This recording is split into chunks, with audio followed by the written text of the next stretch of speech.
Okay, can I start? Yes. Okay. So, good afternoon, respected faculty members, officials, fellow scholars, students, and all the participants. I would like to welcome you to the fifth session of the sixth-day online advanced research methodology workshop conducted by the Department of Tourism and Hospitality Management, Mizoram University, in collaboration with the DST-funded Technology Enabling Centre, TEC, Mizoram University. Today's session will cover two topics, hands-on lab 3, R and Biblioshiny, followed by systematic reviews and reporting of results. I am Michael Rin-Oma, a research scholar from the Department of Tourism and Hospitality Management, Mizoram University, and I will be coordinating today's session. I would like to request all participants to kindly keep their microphones switched off during the session to avoid any disturbances. Any necessary discussion or questions may be taken up through the chat box or by using the raise hand option. It is now my privilege to introduce our resource person for today's session, Dr. Ranjit Singh, a faculty member at Baharampur University. Dr. Singh was also our resource person during yesterday's session, and we are delighted to welcome him back for another session of the workshop. Dr. Singh completed his PhD from Pondicherry University and was awarded a gold medal for securing the first rank during his postgraduate studies. He has also qualified for the UGC NET JRF 4 times, reflecting his strong academic and research credentials. As an academic researcher, Dr. Singh has authored two published books by Edward Elgar Publishing and has published more than 15 research papers in journals indexing the A+, A and B categories. Alongside his teaching and research responsibilities, he also serves as a peer reviewer for several international journals in his area of expertise. We are very pleased to have you with us once again, sir, and we look forward to another insightful and engaging session. On behalf of the Department of Tourism and Hospitality Management and all the participants, I extend a very warm welcome back to you, Dr. Singh. Over to you, sir. Okay, thank you, Michael, for a wonderful introduction, and thank you, Rajesh sir, for giving this opportunity. Okay, I welcome you again for this six-stage research methodology workshop conducted by Mizoram Central University in association of Department of Science and Technology. Okay, let me share my slide.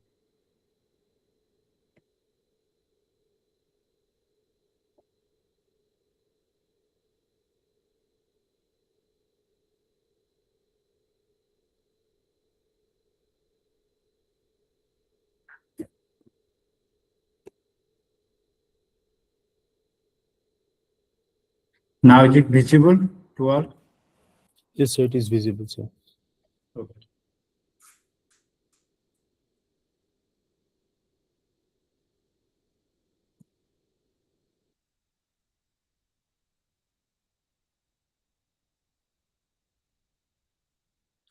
Okay, in the last session, we have discussed about bibliometric analysis, and today we are going to discuss about systematic review and reports and result on hands-on R and Biblioshiny. So, as a researcher and professor, you might have in doubt that what is this bibliometry? Again, this is systematic review. So you can see in the bibliometric review, we are generally giving the micro view of the research publication. But in the systematic review, we are giving micro picture. In the bibliometry, we are giving the macro picture, and in the systematic review, we are giving the micro picture. And in the bibliometric analysis, generally, all the analysis will be done by the tools only, just like bibliometrics or WASP, whichever tool you are using. But in case of systematic review, that everything will done by the researcher only. So there is a chance that involvement of bias. But since we are following a systematic procedure for analyzing the review paper, then we can minimize that bias. But we have to explain detail regarding the procedures and everything so that anyone can do research after 10 years also they will be getting the same result.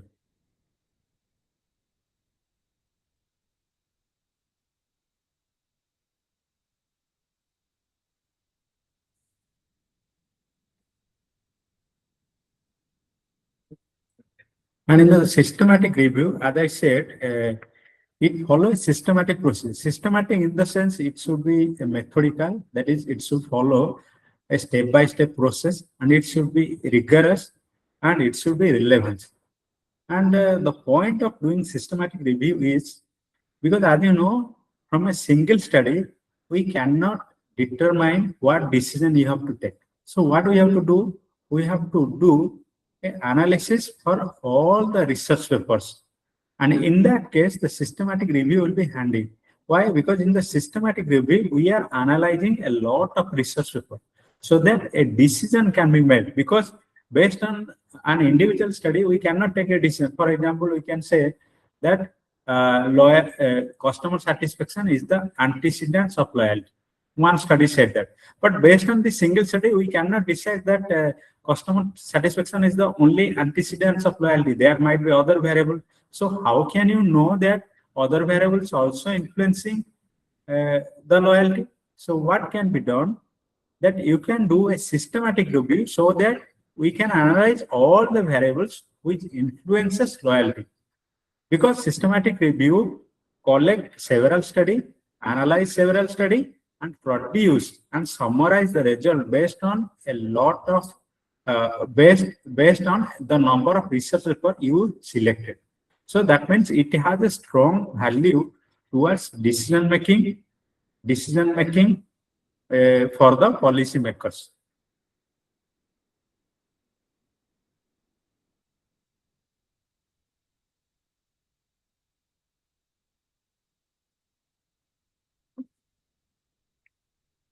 Next is, what is the objective of a systematic review? As I said, that the first objective of bibliometric analysis is uncover the international evidence. Because here in the systematic review, we are collecting articles published by various countries, not a single country. So whatever evidences we are offering, that is totally international, because the research article might involve from India, from USA, from China. So whatever evidence, it is not based on single study. So we are analyzing multiple study. So it will have an international relevance. Next is confirm the current practice or address any variation. Because by analyzing the articles, we understand whatever practices right now being followed, whether it is supported by this evidence, and if it is supported, then it is well and good. If it is not supported, is there any variation so that future research can be made on this? And third thing is identify the areas for future research.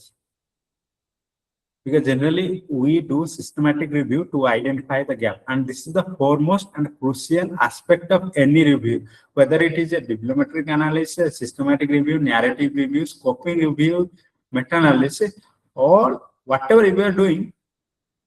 The output is to identify the research gap, and the research gap will help the researcher to understand, or it will pave the way for the future researcher to know what they can do in that area. Because already in the systematic review, you have mentioned the future research gap that will help the upcoming researcher to design their study. And in the fourth is investigate conflicting results. So for example, in one study, if you identify that there is a relationship between customer satisfaction and loyalty, but in the second study, there is no relationship between customer satisfaction and loyalty. So as a professor or scholar, you might have a conflicting result, because one study said there is a relationship, other study said there is a relationship. So we cannot make a decision based on a single study. So what we have to do? We have to do a systematic review. And in the systematic review, if you identify that more than 70 or 80% of the article identify that there is a relationship between customer satisfaction and loyalty, then there is a relationship. 20% there is a rejection that customer satisfaction, there is no relationship between customer satisfaction, that is okay, because majority is always accepted. So since more than 80% of the study they shows that there is a relationship between customer satisfaction and loyalty, that means we should accept that there is a relationship. And this conflicting result this conflicting result will be solved by using this systematic analysis, because systematic analysis, as I said, it already involves several studies, and several study means we are summarizing the outcomes of the several study. So based on the outcome, we can take decisions and we can resolve the conflict. And the fifth is produce statement to guide decision making. As I said, it is because systematic review involves a lot of analysis of a number of study. And since we are analyzing a number of study, and we are getting a better conclusion, because if the study are more, that means our decision will be good, because in the study they have mentioned all the outputs, and we are analyzing the output, and we are taking decision, not a single study but a lot of study. A lot of study means we are our decision is strong enough, and that is supported by the previous published studies.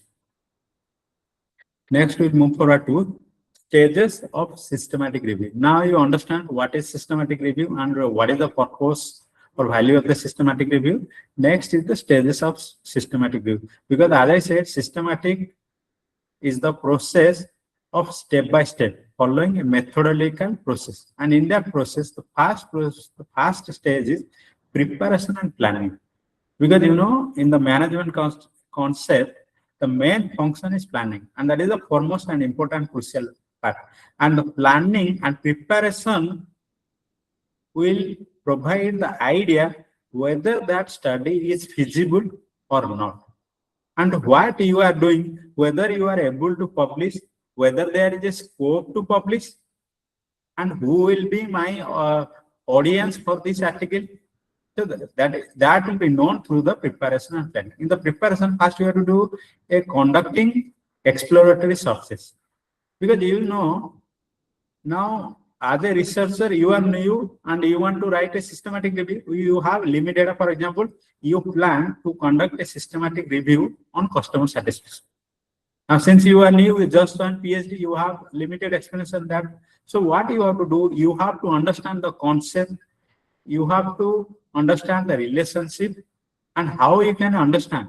You have to do an exploratory search.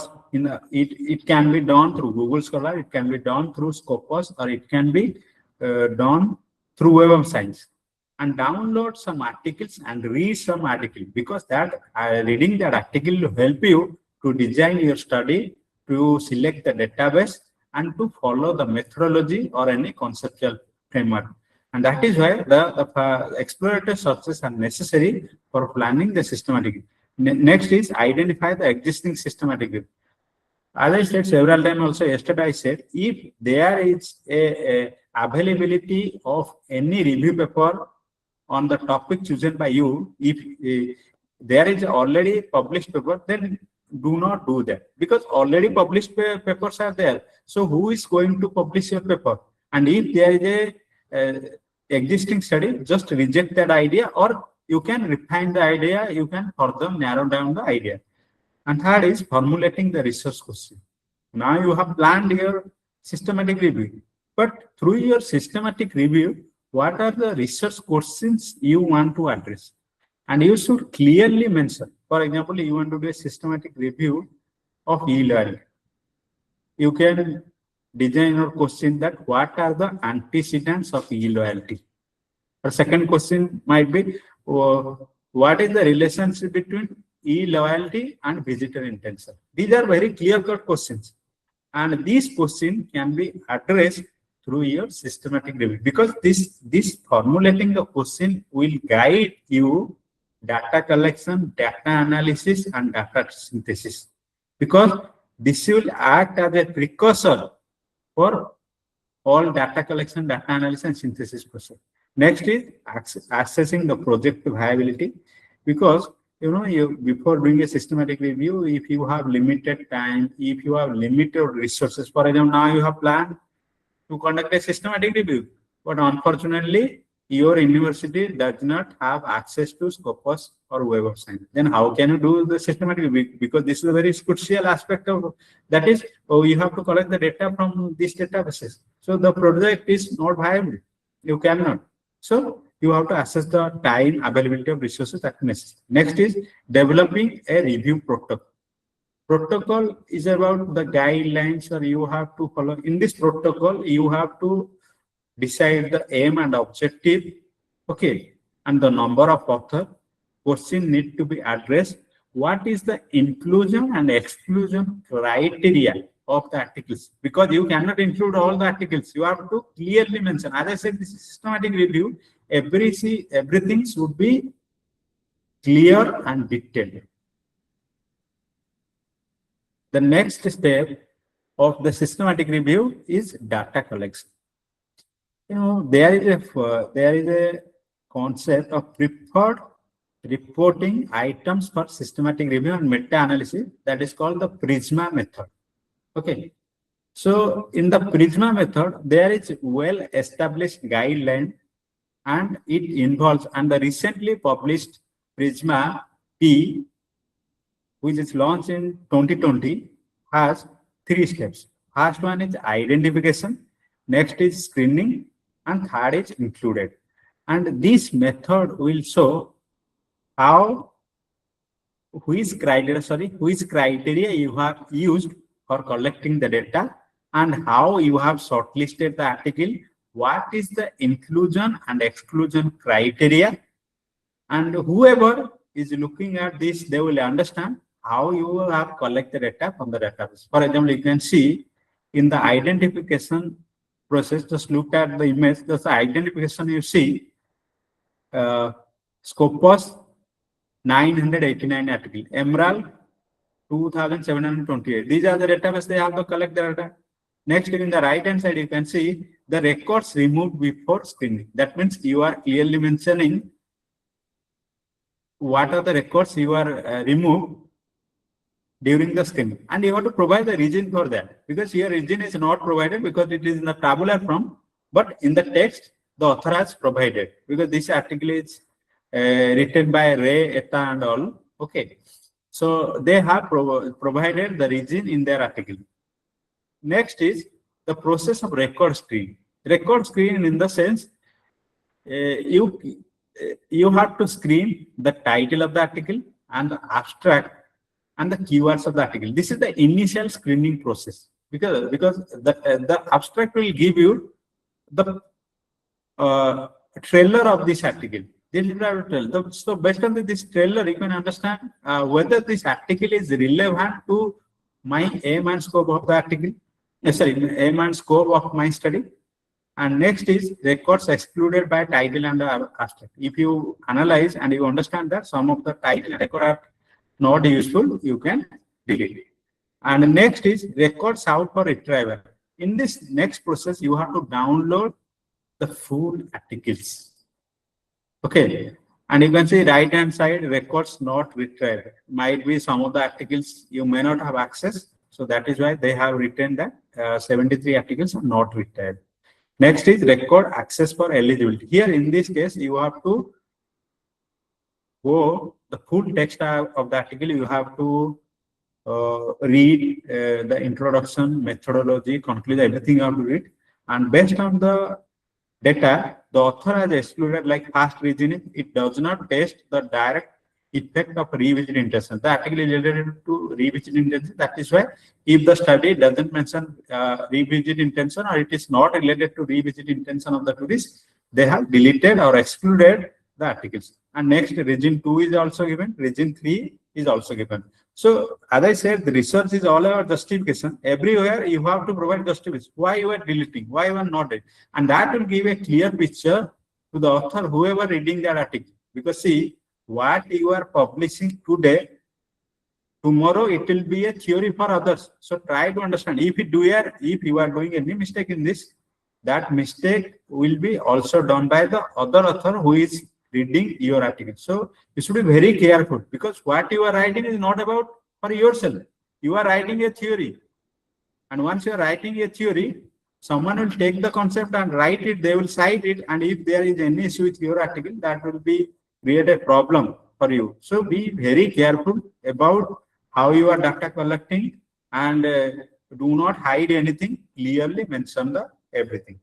Now next step is data extraction. Now you have the collect the data from by following the Prisma method. Now data extraction. What are the data you should extract? Now the first is study identification and general information. General information, you can say the author, whoever written, the year it has published, the number of citations received, okay, where the study has been conducted. You can. And next is study design and method. Study design in the sense whether they have followed a descriptive research method or a exploratory research method or a experimental research method.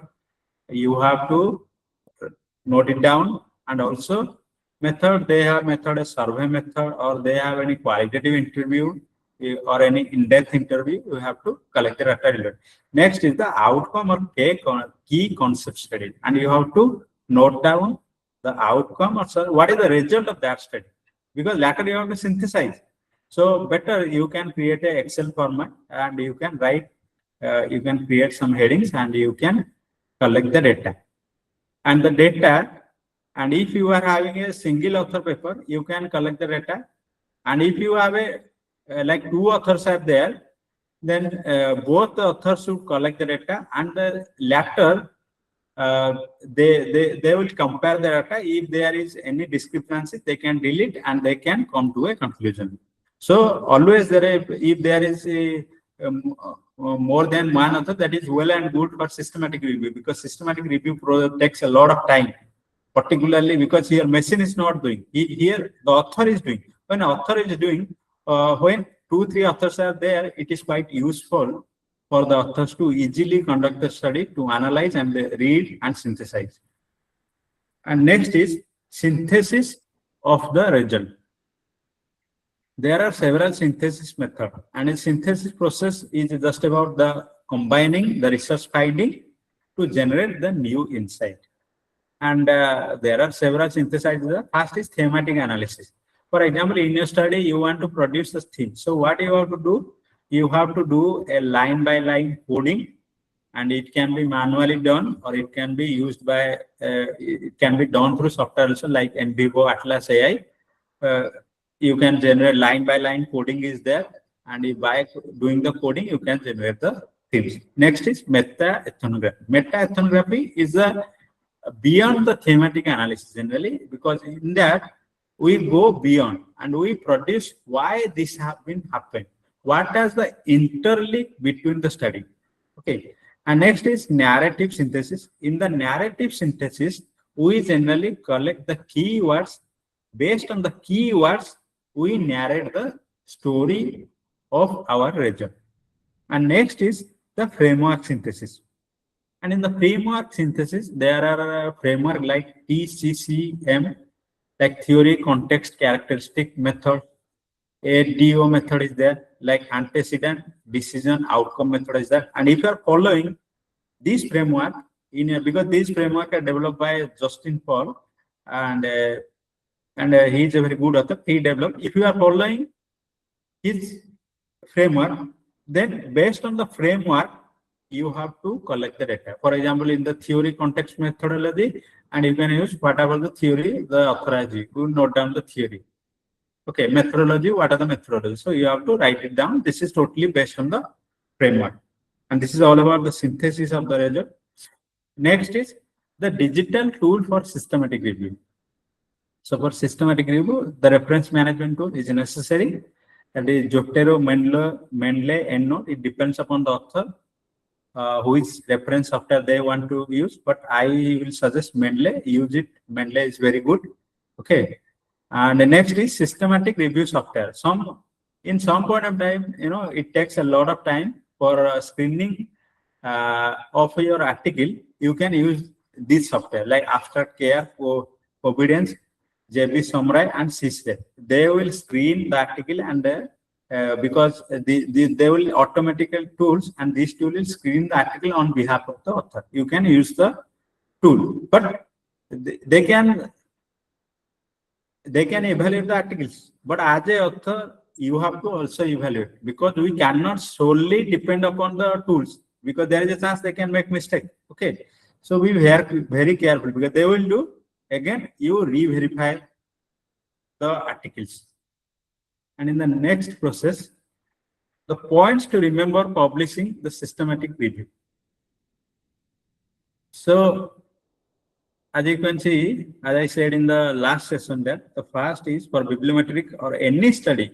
You are doing empirical study, you are doing bibliometric study, or you are doing systematic review, you are doing meta-analysis, you are doing qualitative analysis. Novelty matters a lot, because novelty adds contribution to the field of study. And if you are doing the recurrent study, then you are not adding, you are just simply replicating the study. Just like I can say that, okay, someone conducted the study, like someone conducted the study, customer satisfaction and e-loyalty, and in USA, and you are conducting the same types of study, same variable, like just only the country is different. So what you are contributing? Nothing. You are just replicating the same study.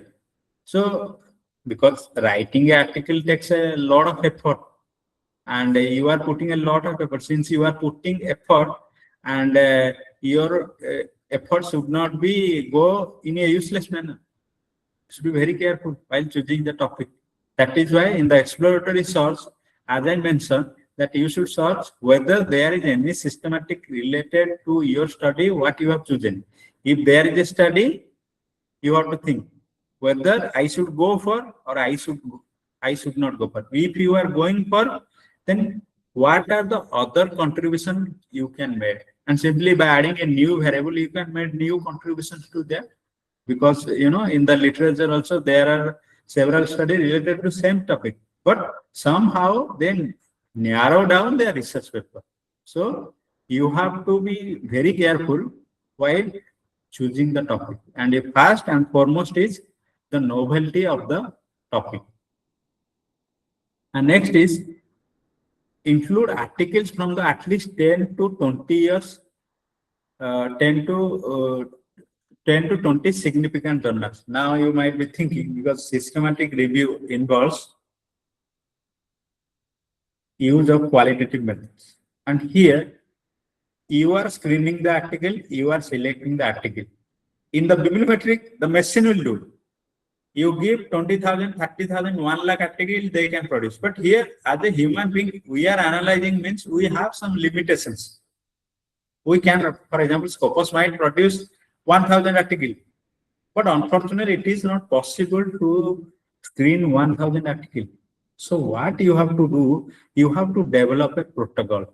I'll give you how you can develop. For example, now you want to do a systematic review of generative AI in the context of tourism, for example. Now, if you search, you will get more than 500 articles. But we have limited time, we want to publish. So how you can minimize the article?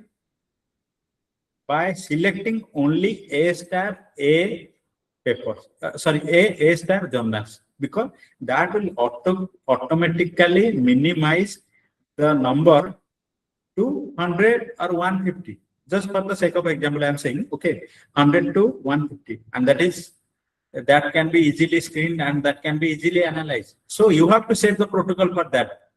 And you have to justify why you have select only A-star A. And the justification is clear that A-star and A are the good journals and they have a high impact factor. So you can justify easily.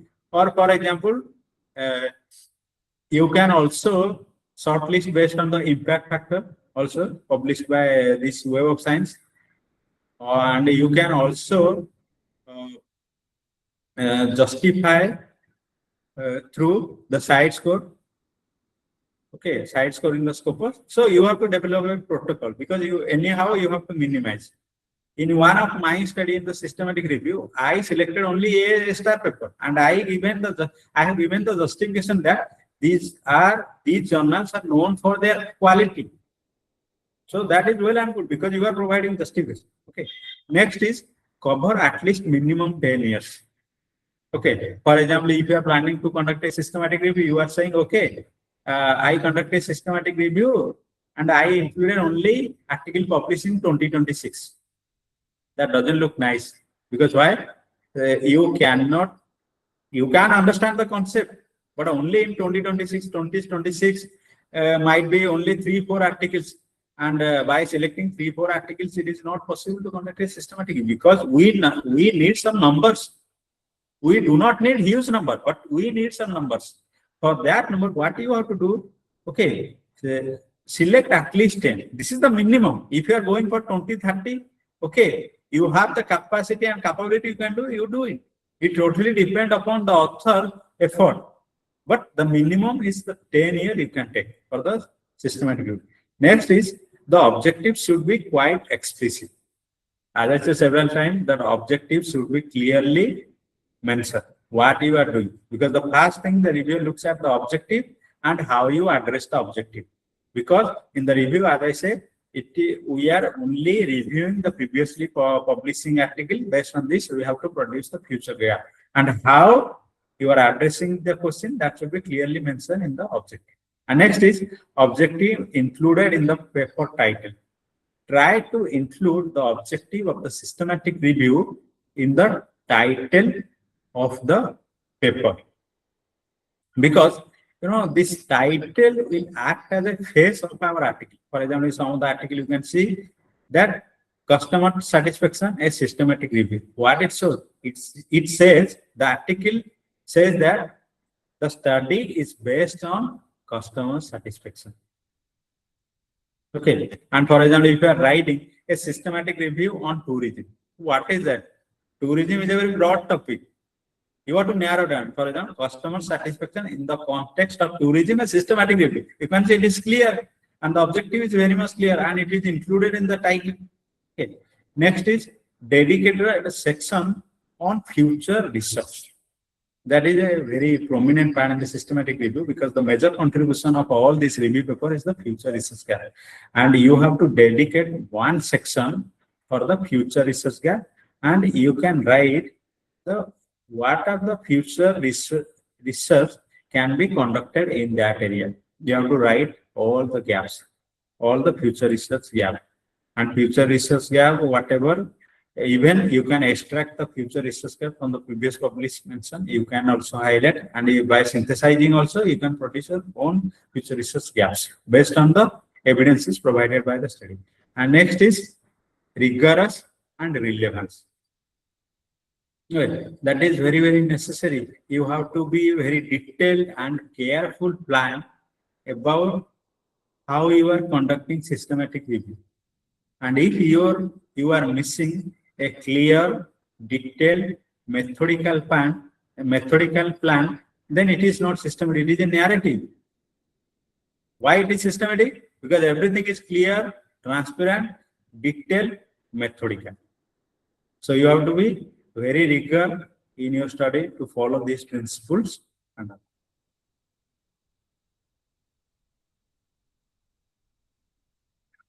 Okay, thank you. So this is all about this systematic review.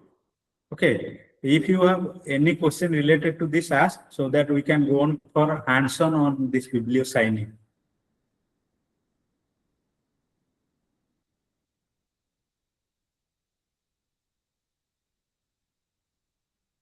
If you have any question related to systematic review, you can ask. We'll go for hands-on on Biblioshiny. Anyone having any question, you can ask. I think there is no question from the respondent side. Okay, so we can directly go. Okay, so first I will show how we can extract the data from this Biblioshiny database, and later we will go directly to analyze the data.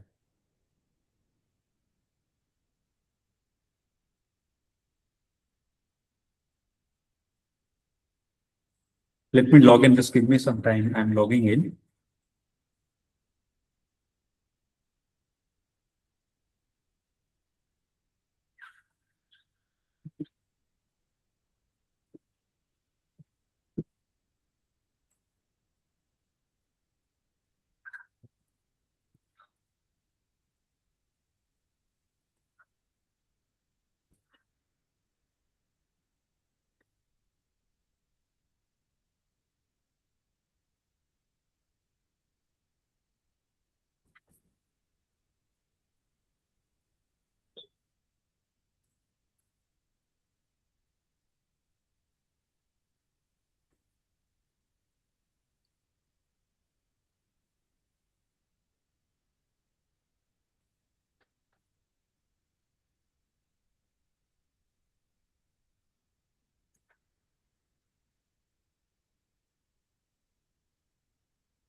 Rajesh sir, actually there is showing some error in that, that you, whatever this ID were given, they are showing some error. Okay. Okay. So we can directly go to the error because we cannot process with that. Or let me try with the Scopus if it is possible.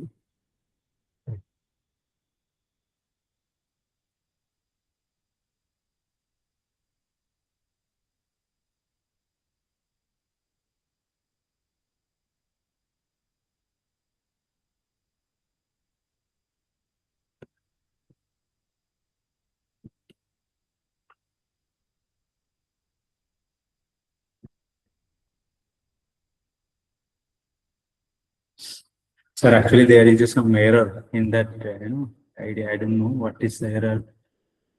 Okay. So I think we can directly go to this R Studio. That will be better, I hope. Okay, please go ahead.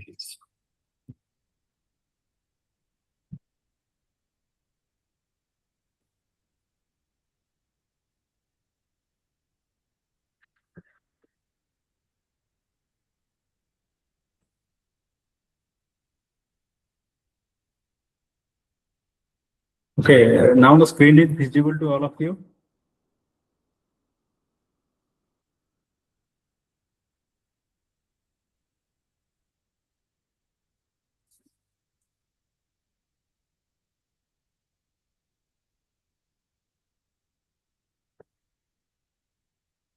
So see, for doing data analysis, particularly the bibliometry, we need to download the R and R Studio.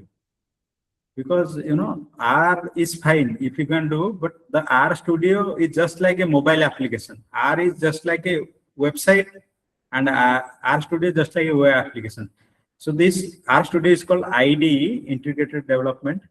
Okay, so through R Studio, you have to first install the package. Those who already have the knowledge, they will understand. This is R is a language, and it is a very useful for statistical analysis, and we will do through R Studio. And in my system already R and R Studio is downloaded. If you download R Studio only without R, it will not work, because the R will provide the foundation to R Studio. Okay, first you have to download R, then you have to download R Studio, and R Studio you have to open the R Studio.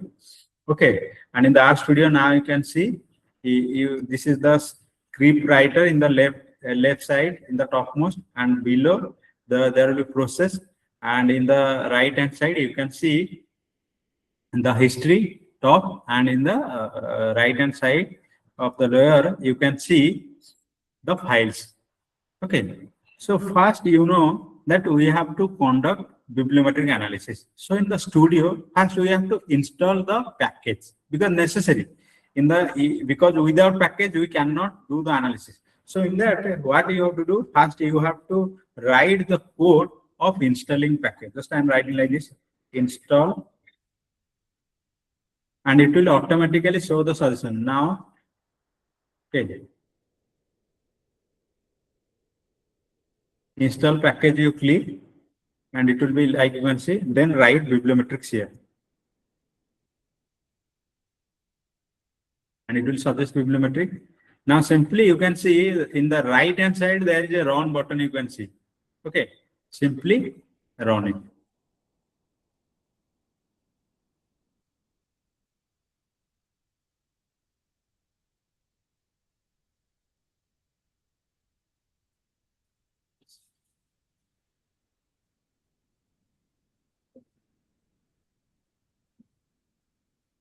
Now you can see there is some download will be there, because it will install all the packages and all.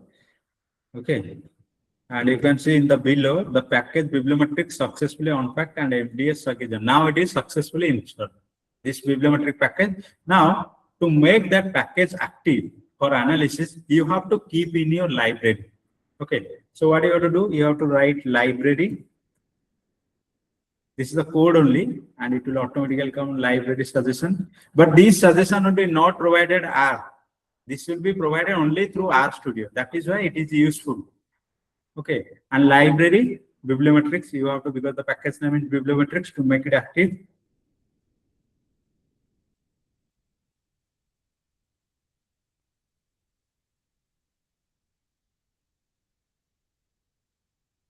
Again, you have to run, because every time you are typing something, you have to run it. And one more thing I want to make it clear, the same analysis, what we are going to do in the Biblioshiny, we can do the same analysis here in the RStudio. But generally, this Biblioshiny has been developed for the non-coders. For example, you are having a limited computer knowledge. Many of the, okay, those who are coming from the science background, they know mean, mode, deviation, that is okay. They understand some of the statistics, that will be easy for you. But those who are coming from the social science, they have the limited health, they will face some problems with that, because by listening this mean, mode, and deviation, they will be mad. That is why the tool, the author have developed this Biblioshiny. Biblioshiny for non-coders. If you don't know the codes, you don't know anything, you just simply download the article and process that article. Biblioshiny will produce the result. That will be very easy. But in RStudio, if you are running and doing all the analysis, that will provide very sophistication, visualization, and customization. And the customization is available in the Biblioshiny, but the customization is very limited. But here the problem is, in the RStudio, you have to write some codes. For that, you have learned a lot. Anyone who is interested to learn, they can do it. I'm not denying that this is not good. This is very good. Comparison to Biblioshiny, this conducting analysis through RStudio is very good. But we have some inherent limitations about coding. So that is why it depends upon the author whether they can perform the analysis to RStudio. If they are able to perform, they go for RStudio. If they are if they felt that Biblioshiny is handy for them, they go for Biblioshiny. It is totally depend upon the author choice. Now next is what you have to do. Below you can see there is a Biblioshiny is there. You just have to select the Biblioshiny and you have to copy and type it here in the screenwriter. Okay, and you have to run. Now next is you have to run. And what will happen? It will automatically open a window on the Google Chrome, in the Google Chrome or any web browser, whichever web browser you are using, it will open. Now I will go to that.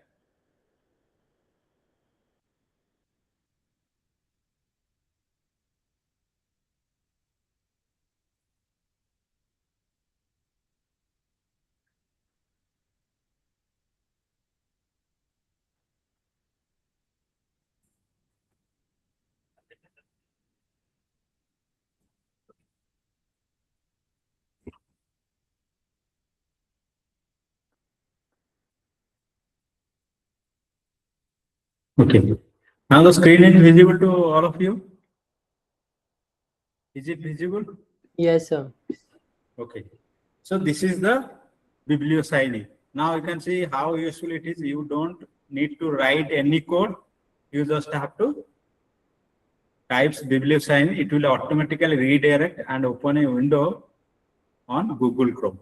Google Chrome or Microsoft Edge. It depends upon which browser you are using.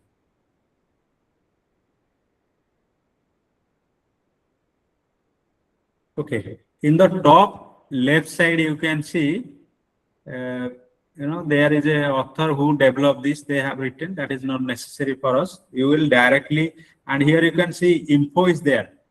Okay. In the info, they have developed some SAS framework, that is search, appraisal, analysis, and synthesis. And you can take this as a foundation if you are doing your study on Biblioshiny. You can take it. And also the team they have mentioned and the bibliometrics articles they have published. You can go for a reference on this if you want to know more about this tool. Okay. And they have also developed a Biblio AI, and that is for that is required API. That is not required for us. We will directly go to now data. Now, first thing in the data, we have to import the data, because without data we cannot do the analysis. Now you have to import the data, and in the import the data, you can see in the left hand side, you have to select import raw file. And I have already downloaded data from the Web of Science. Okay. So if you are selecting data from Scopus, you have to select Scopus. And if you are importing data from Web of Science, you have to write, you have to select Web of Science.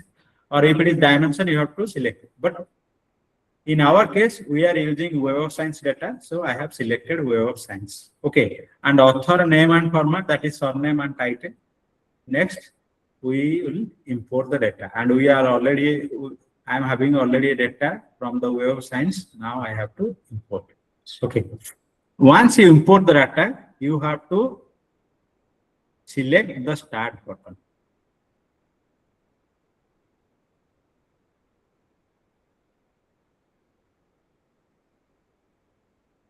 In the start button, once you select the start button, it will give the completeness of the metadata, because all this data, that is the author name, institution, title, keyword, all are metadata. You can see here it will give abstract, nothing is missing, that is why it is excellent. Affiliation, no missing, excellent. Cited reference, so all are excellent. That means our data is good for the analysis. Okay. Generally, how they, because you can see how they, because in the Biblioshiny, they use generally the comma and semicolon. Based on the comma and semicolon, they differentiate the data. Because in the abstract, when they have, because in the abstract, if you open one one data from the Scopus or Web of Science, in the notepad, you will see there are some semicolon and comma is there. And this semicolon and comma act as a differentiator. And R Studio read this and they divide the data. For example, you can see author 1, semicolon, author 2, semicolon, author 3. That means these are 3 authors.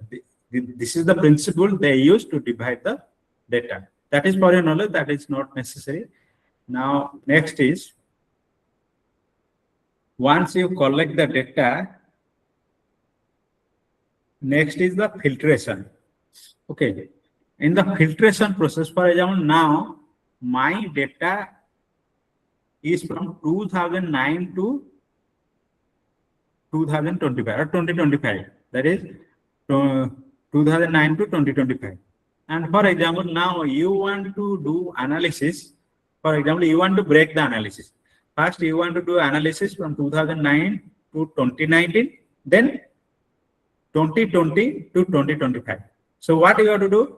First, here you have to drag this to 2029 to 2025. Now, whatever analysis you will be doing, that will produce the result based on 2019 and 2025, because this result is not based on the whole data, that is 2009 to 2025, because we here filter the data from 2009 to 2025. So it totally depends upon the author's objective.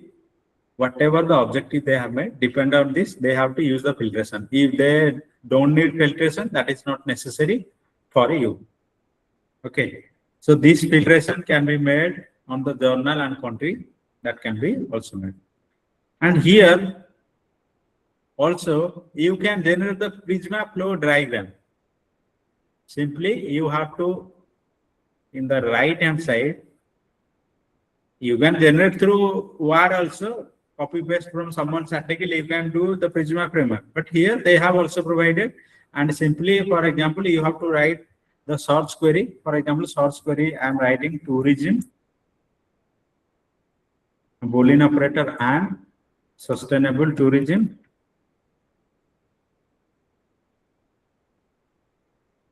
Okay, total record, for example, 200, we identify. Next, we can add step, because it involves the 3 steps, no, identification and screening and finally outcome. And for example, duplicate removal, you want 20 duplicate article. Okay. Or here also you can add, depend upon your objective, add this step. And if you want to add the another step also, you can add it. And then what you have to do?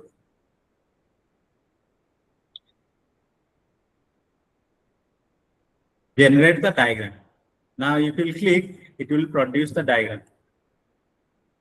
You can see here the Prisma diagram is there. Okay. So why to do manually when there is already available in the Biblioshiny analysis? So you can produce the Prisma framework by using Biblioshiny. Okay, because same thing, identification, screening, and inclusion is there. Okay. So now you have import the data, you know how to filter the data, you know how to produce the Prisma framework in Biblioshiny. Next is now first when you are writing bibliometric analysis, first you have to give an overview of your data. Overview means the number of article and their citation, the authors, number of author involved in the writing, what is the average of citation per year, that you have to give. In that, in the left hand side, you can see there is an overview. Okay, overview. In the main information you click, you can see the main information. You can see the main information here. You can see the time span 2019 to 2025. Sources means the number of journal, that is 20. Documents, total document is 24. Annual growth rate is 0 because this is a limited article, that is why it is 0. And the number of authors involved writing in this article is 70. And single author document, that is those articles which are having solo author, that is called solo author, single author, that is 3. And international co-authorship, that is the collaboration. And next is co-author per document, that is how many document, this is the average co-author involved. And author keyword, that is 109 total keyword. And the total reference is 1777, and document average age is 19.17, and average citation for document 48.1. This will act as a background for you, because as a reader of your article, I want to know the summary, and this provides the summary, because based on this we will conduct the analysis. Next, when you are done with this, you can go, and this is the image format. If you want to tap table format also, you can see in the right hand side of the plot, you can see my cross-check table is there. Okay, in the table also, for example, someone interested for the image, someone interested for the table. Those who are in the image format, simply you can go for the image, and those who are interested in table format, okay, here you can right hand side Excel is there. You can directly download the Excel file. Once you click the Excel, it will download the Excel file, and you just simply copy paste the data, you design your table, you can do it. And if you want to know more about all these indices, because we call it the indices, that is time spent document, you can go this info and references. The info and references will show the meaning of this, like sources, annual growth document. You can see here time span, definition, what is time span, temporal age, sources, the total number of venues, journal, conference, book. Okay. And in the annual growth rate, what is annual growth rate, author, that is everything is mentioned. So that will be helpful to write the descriptions in your articles. Okay. Once you are done, then you can go, because these are all this main information, sources, author. In the left hand side, you can see the main information, sources, author, document.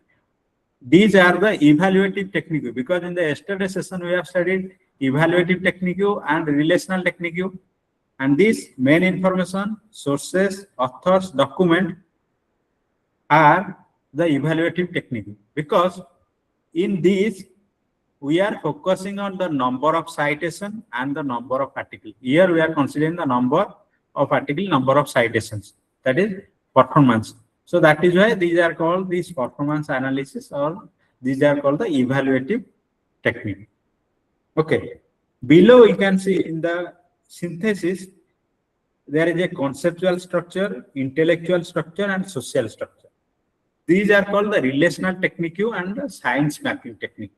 So in the top, Biblioshiny has mentioned the evaluative technique, and below the evaluative technique in the left hand side, you can see the conceptual, intellectual, and social structure. These are the science mapping tools. Generally, see, in this analysis, they are having more than 100 analysis can be done. But journal has a limitation of maximum 7,000 words. And if you include all these 1,000 analysis, then it will be lengthy, and you will be not writing a research paper. You will be writing a thesis. So my suggestion is decide some of the evaluative technique and decide some of the science mapping technique. Okay. And you have to consider the number of words in the journal, because generally the journal word limitation is 7,000 words. And within that word limit, we have to write our study. Okay. So instead of going all, you should be very selective. That is, which is very useful, or which indices or which tool is very useful for my study. For example, you understand that for my study, this annual scientific publication is useful. Okay. So simply, this is a graphical format you can see. That is in 2019, one document published, and 2011, two. So for this, what you have to do, you can only copy paste this graph on the tabular form. You need not to go for this average citations per year, life cycle, and three-field plot. So it totally depends upon the author, which indices they want to use in their article, because this probably they have provided all these indices, but all are not relevant to our paper. We should be very selective, and that selective is based on our objective. So based on the objective, you select the indices which are most crucial for your study. That is totally depend upon the author. Okay. And next, similarly, in the average citation, annual average citations per year, simply you have to run it average citation. It will generate the graph, and tabular form is also there. Here, download option is there in the right hand side. You can export this plot, PNG or Excel format. Here in the tabular form, you can Excel, and in the plot format, you can download the PNG, and just simply copy and paste in your graph, and you have to explain. Okay. Next is, there is a three-field plot is there. Okay. This is a Sankey diagram, and you just simply run it. It will produce three-field plot. In the three-field plot, you can see this is the article, and next is the author, and third one is the keyword. Okay. And if it is required for the article, you generate this three-field plot and copy paste it. And here there is option. In the option, you can change the three-field plot. For example, we want to change the reference. We don't want the reference. Okay. We want the sources. Okay. Select the sources. Here you can change the number of items we want to select. For example, we want to select 10. Okay. For each, we want to select 10 items, and instead of reference, we selected sources. Okay. Now simply select.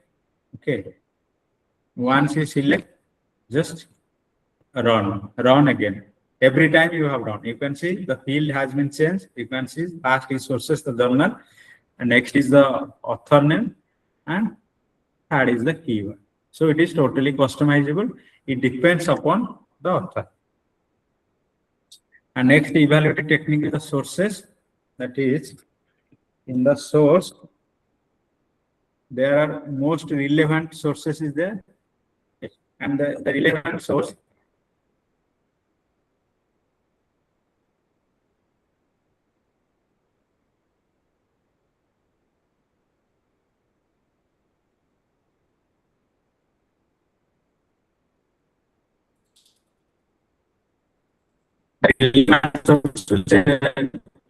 give you we have published more number of articles. You can see sustainability produced 3, that is right stop, and next is international contemporary hospitality, and this journal published 2, particularly in our database, because our database consists of that is 2020 to 2026.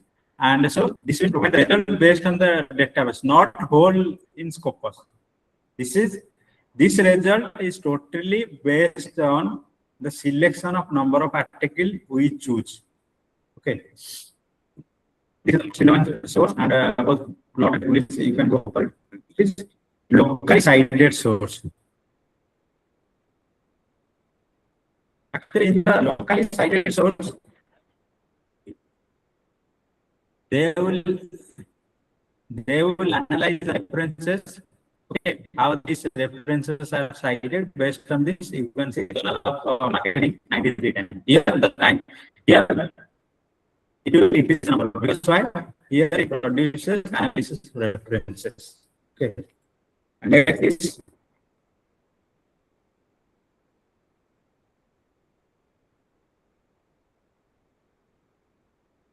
is there is a backward law.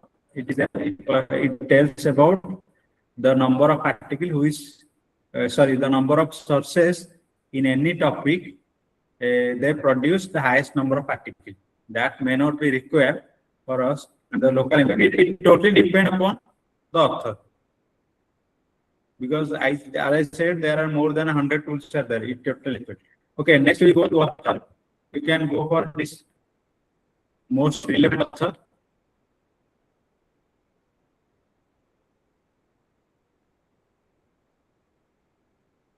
Most relevant is the most prolific author. You can see Young is the most relevant along with when I, because they produce good articles. These are the most relevant and prolific authors. Okay, so you can give, if it is necessary for your study, you can go for, you can copy paste it. Okay. Because since the time is limited, I cannot show all these indices. I have said, because these indices I have used in my article. That is why I am showing. Because these indices are more relevant. There will be several indices, but that is not relevant. Generally, you can see some of the important indices which can be used in a bibliometric study. That is the publication per year. That is very important. And the prolific author, the relevant author, that is very important. And the prolific journal or the relevant sources, that is the journal, that is very important. You have to add this because that is important. That is why I am showing it. Okay. Actually, if you go to document here, we are analyzing the keywords.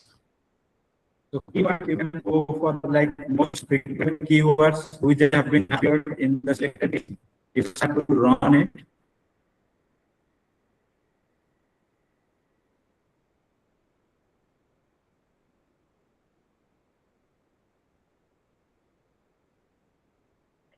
Most relevant because I select this relationship between customer satisfaction and e-loyalty.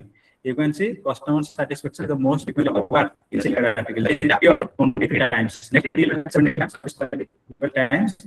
Okay. And you can also generate a word cloud also by using this. If you study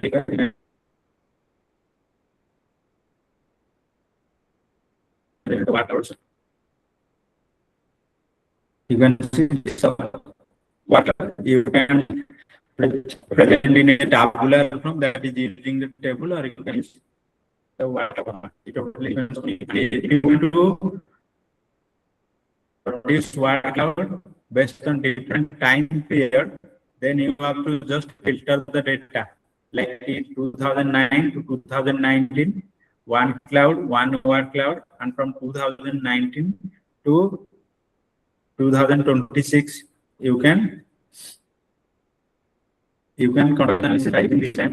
produce a different word cloud. Then you can compare the word cloud from 2000 to 2019, then 2019 to 2016. By this doing, you can understand whether there is a variation in terms of the keyword. That will show the trend, because if you see the trend is customer satisfaction in 2000 to 2019, that means customer satisfaction and e-loyalty has been studied a lot during that time frame.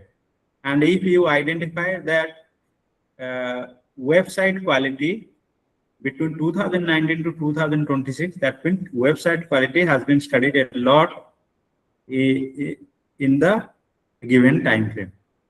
Okay, so that you can understand in the past time frame, that was customer satisfaction. The trend was customer satisfaction, and in the next time frame, the trend is website quality, and you can easily explain. Okay, because you can filter the data, you can do it. Next, we'll go to the science mapping analysis. Okay. And in the science mapping analysis, I will do concept structure.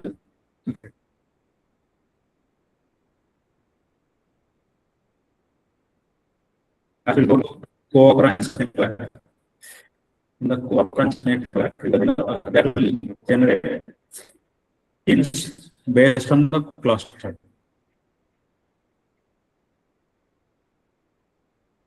You can see this is the co-occurrence network, and you can see there are three different colors.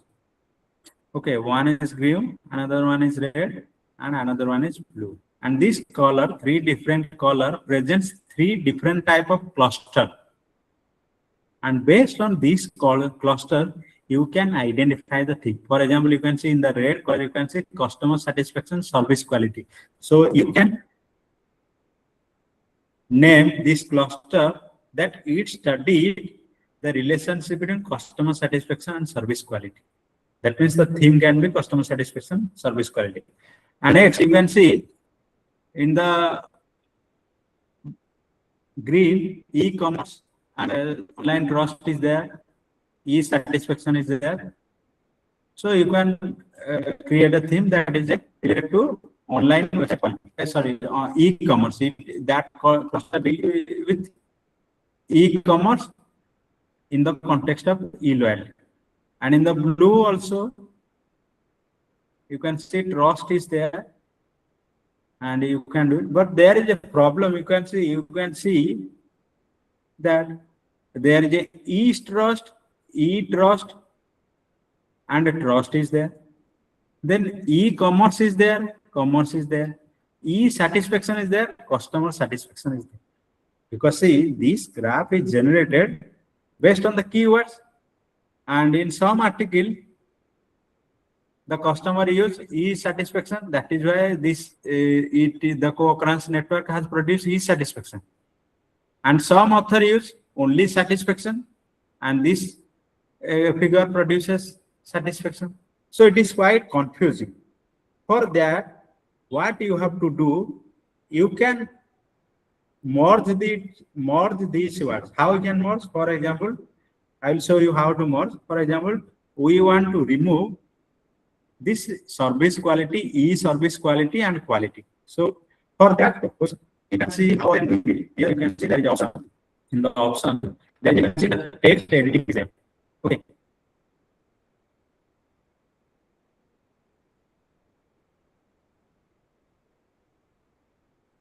In the text editing, load the first is sorry, the synonyms is there. In the green, you can see synonyms. Load a list of synonyms. No option that I have to click yes. Once you click yes, you can upload a DXT or CSV file. Okay. In the CSV file, for example, we want to remove this e-service quality, everything by only one word, that is service quality. Because the e-loyalty in the context of that means service quality, quality, all are same. So for that three words, we'll be using one word, that is service quality. So first, what you have to do, you have to create a notepad or a text file. You have to write the first word which you want in your graph. For example, I want service quality, comma, e-service quality, then quality. Now, what you have to do, I will decide. I already have a file. I have a file. Okay, let's start it.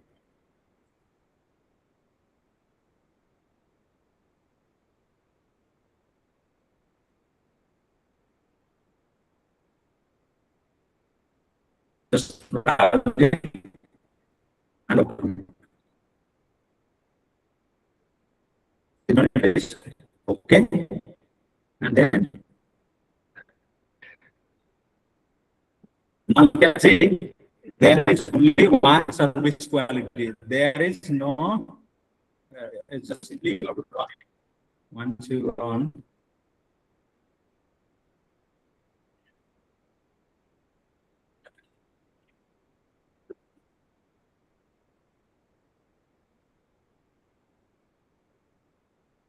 As you want, it will remove all this unnecessary and it will give only that you can.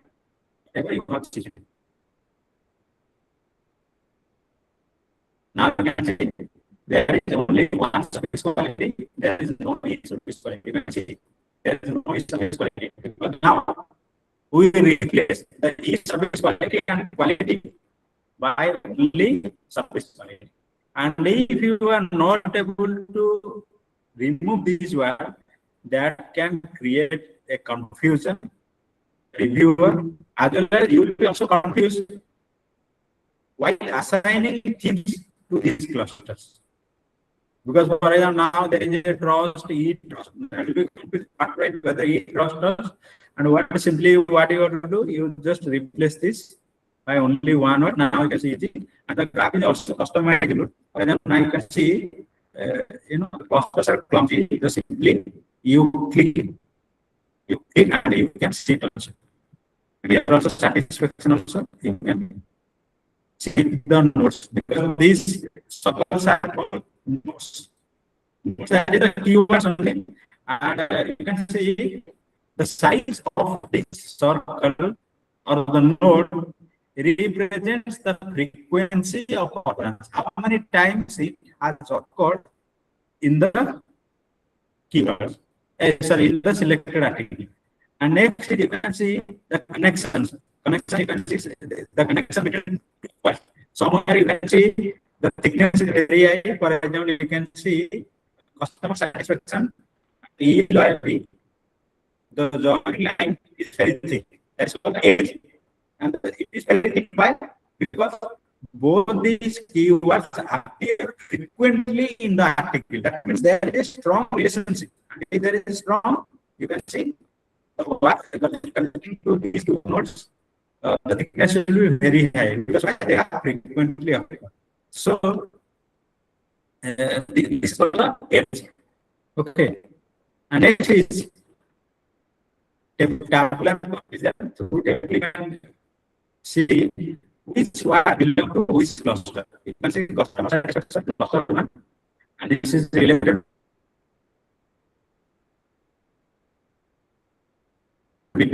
Okay, how the cluster is related to other cluster and closeness, how all these events are related to other events in the same cluster. And there is a page that is a ranking based on the frequency of occurrence that is developed by Google. Okay, and you can also see the density map also. You can see here the density map. It depends upon like whether you want to select the density map or the other map. It is related to that density map is directly related to how density map is generated in hospital. Okay, and if you need info matrix related to this graph, you can see.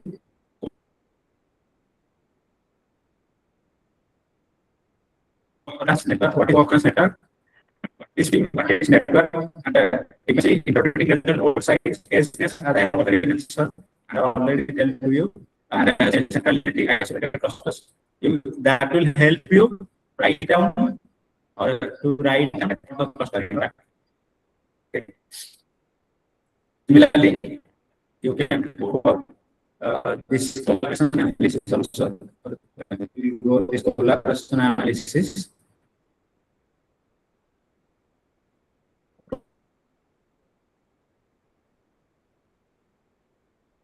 The network you want to generate. Simply click here.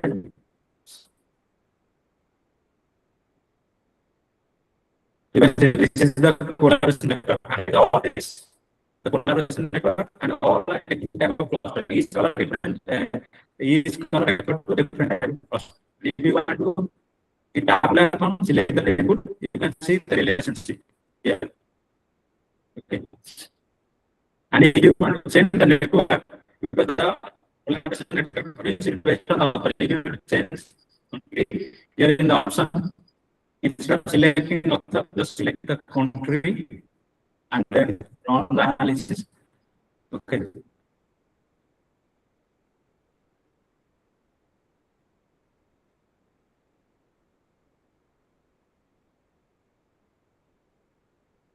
I can see this is the collaboration network of the country. So it depends on whether they want to use country or the institution. Because collaboration analysis can be done by using country, by using author, by using institution. It depends on objective of the author. Next is the intellectual structure, that is the co-citation analysis.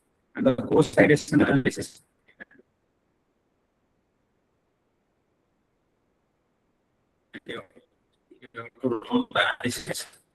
Because we have a limited time, so this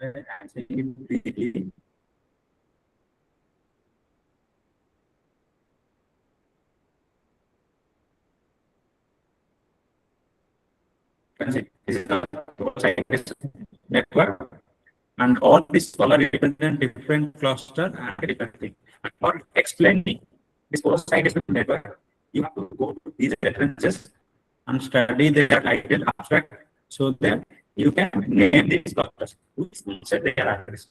Because you have to do a background for this background study, you have to go to these references, whether they have a this, you have to name your clusters. Because you have to provide the name of your cluster. And this co-citation network can be done to the author source. So it is depend upon your objective, whether you want to do a co-citation network or author or sources. Generally, the viable decision is use author. Okay. And most of the author use is good technique. And download that you can download the PNG or explain. It depends if you want to explain or you can download this.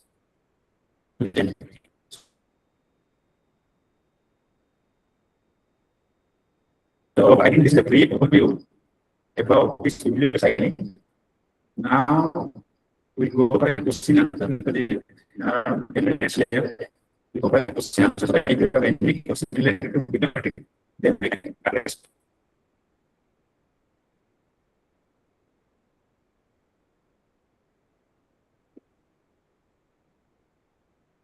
So anyway, we have a very limited time. So, explaining all these indices is not possible within this half an hour. So I just briefly explain all the indices which are very useful for your study.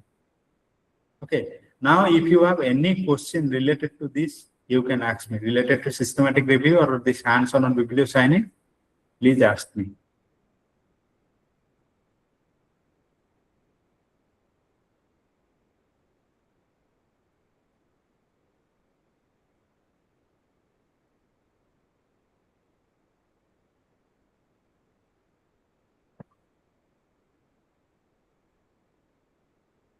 Participant, do you have any question? Please ask, because this is a very great opportunity for you to clarify your doubts, or you want to know more about something.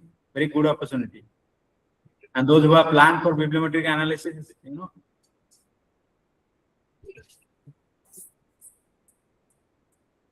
Participants, please come forward and ask your doubts, clarifications.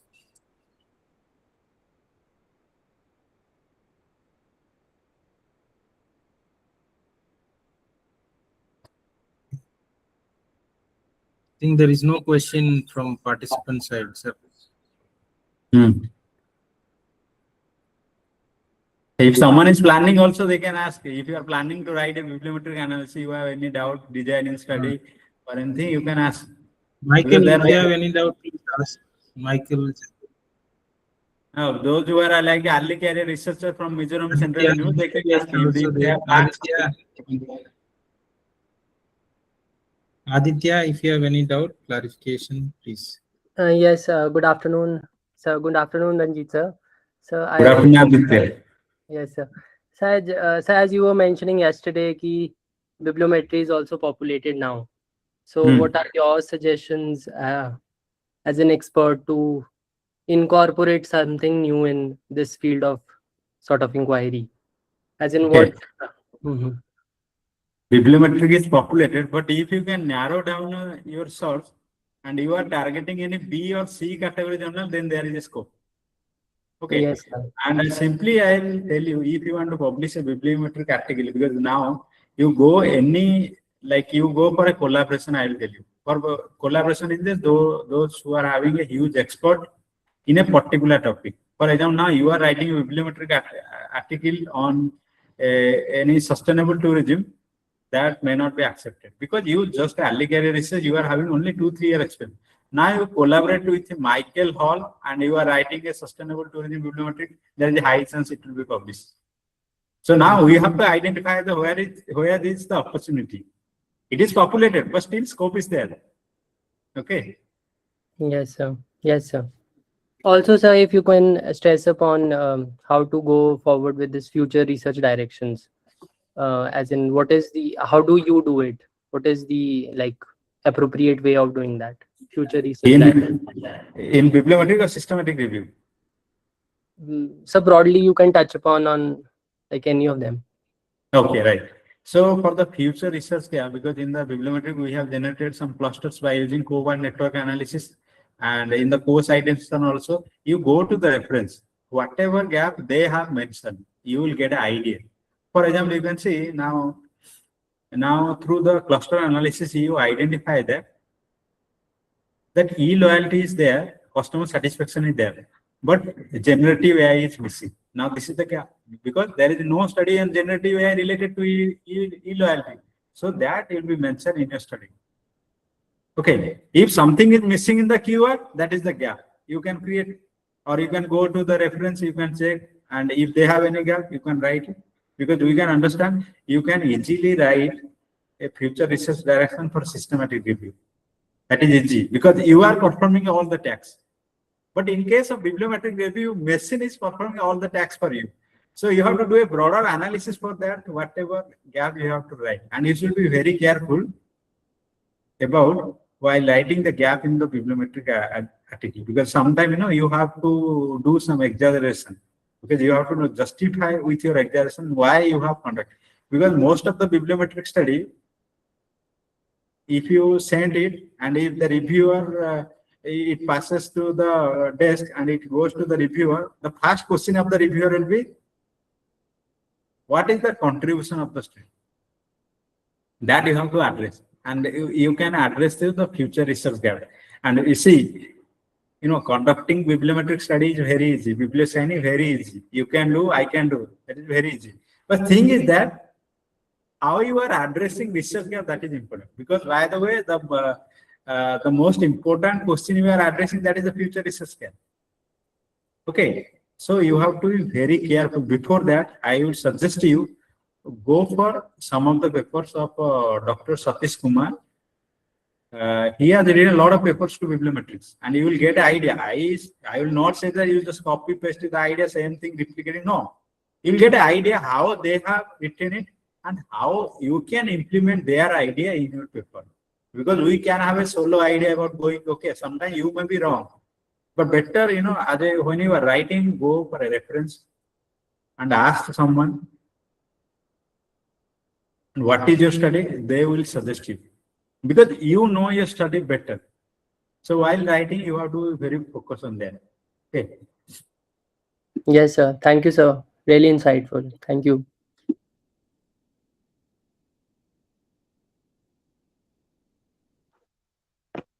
Hello, sir. My name is Velvari. I'm from Central University of Kerala. Yes. Yes, sir. So I would like to know if this SLR can be used to write a theory paper or something. How it can be used? A theory building paper, a simple theory building paper kind of thing. Yes, theory building, right? Just like I suggest some of the framework, that is ADO and TCCM. Okay. And you can use this framework by conducting a systematic review, and you can produce the theory, or simply, if you want, for example, I will say the technology acceptance model. Now it has been used in tourism and management. Okay, you can select that theory as your base. Okay. And in the study, they have some antecedent consequences decision. Yes. So based on this, you can produce by using this theory also. It depends whether you are producing a theory, or you are taking a theory as a foundation. So it totally depends upon you. But if you are a tourism researcher, I think most of this theory are not addressed. For management, they are having a lot of theory they have addressed. And also particularly in the systematic review, there is a section, what are the theories and concepts used in the previous study? Like, for example, technology acceptance model or any model they have used, they also wrote it. It depends upon how you can broadly answer a lot of questions on your study. Okay. Okay, sir. Thank you, sir.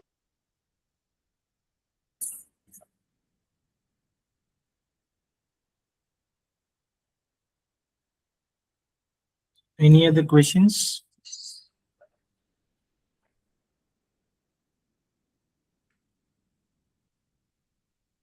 I hope there is no question, Ranjit. Okay. Mr. Michael, Yes, sir. please conclude the session. Okay, sir. Okay, now that we have come to the end of today's final session, I would like to deliver the word of thanks. First and foremost, I would like to express my sincere gratitude to our resource person, Dr. Ranjit Singh, for being with us once again and for delivering such an informative and insightful session today. Thank you, sir, for sharing your valuable knowledge, expertise, and perspectives with us. We truly appreciate your continued contribution to this workshop, and we are also grateful for the time and effort you have taken to be with us.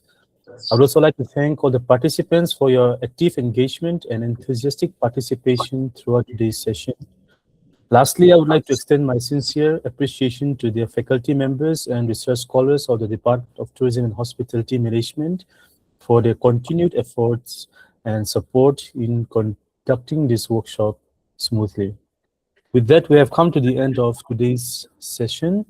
The sixth session of the workshop will be held tomorrow at 10:30 a.m. Before we conclude, Rajesh, sir, is there anything you would like to add? Thank you, Ranjit. It was a wonderful session. Thank you, sir. We'll be in touch. Yes, sir. Thank you, sir. Thank you. And Yes, thank you thank all you the all. participants. Thank you all. I wish you all a pleasant evening. You may now leave the meeting. Thank you.